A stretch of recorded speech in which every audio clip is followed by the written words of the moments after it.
media, Bono-Voznenko for Modern Wall Street. And we have Stephen Guilfoyle here today because tomorrow we're hearing from the Fed. And of course, we want Sarge to cover it for us. Hello, Sarge. Thanks for switching up the schedule. Anytime, Olivia. The pleasure is mine. Thank you so much. Well, picking up from last week, like you said, the economic data isn't strong enough to really support an interest rate hike. But let's say they do raise rates. Anything positive that can come out of that? At this time, I would have to say the banks would enjoy it. There are certain areas of our marketplace that would see benefit from that. But overall, I don't think the time is right just yet. Like you said, the macro has been weak. We even saw weak housing data today, which has been the one strong spot.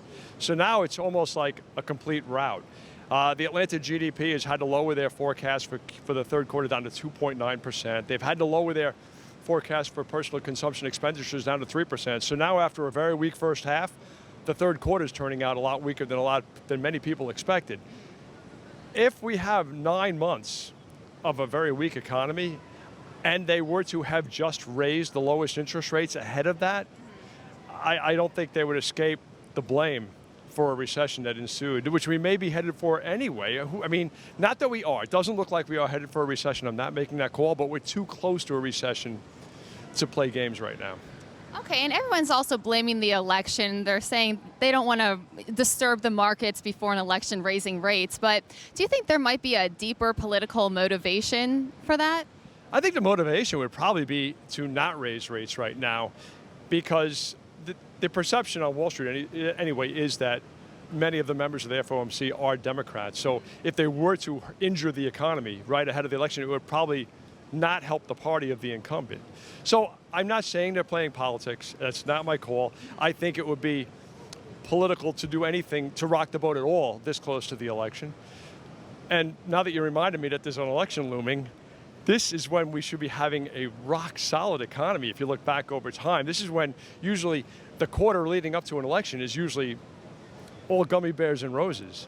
And that's not what we're seeing. No. I can't wait till we get closer to the election, because you and I, Sarge, we're going to have some interesting conversations. But there's really not much of a likelihood that they're going to raise rates tomorrow. But what are your personal odds? The market has it right now at about an 18% chance. That's what the Fed Funds futures market is pricing in. There will be dissent tomorrow, no matter what. Okay, if they don't raise, I think you're going to see dissent. You're going to see dissent almost surely from Esther George. You may also see dissent from Fisher, the vice chair, or maybe even Loretta Mester. So you could see 2 to 3 dissents if they don't raise any interest rates tomorrow. Conversely, I think if they did go ahead and raise the rates, you would see a dissent from at least Lyle Brainerd, which is very rare for a governor to dissent from a decision. So you're going to see a mixed opinion tomorrow almost no matter what. All right. Now, before I let you go, we're also going to be hearing from the BOJ tomorrow. So what's going to be bigger news? Because like you said, we might see some funky stuff out of Japan, and I'm not just talking about J-pop. Well, if the FOMC doesn't do anything with policy, then the BOJ is the story. Now, Japan's got a much bigger issue on their hands because they're stuck in deflation. Their economy's been in a death spiral now for almost 30 years.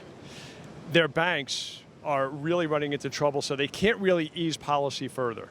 Easing policy further would just put their banks in a tougher spot. So what we believe they're going to do is they're going to play with the yield curve a little bit. They're going to let the long end of the curve, their 20s through their 40s, because they have 40s, trade freely in the market and maybe push the short end further into the negative. Will that work? It's the opposite of what we tried a few years ago with Operation Twist.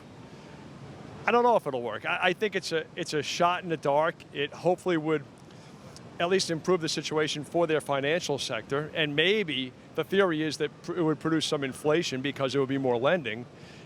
I think that the Japanese are almost the guinea pig at this point, and the Fed and the ECB and other central banks almost watch to see if it works and then decide if they're going to follow.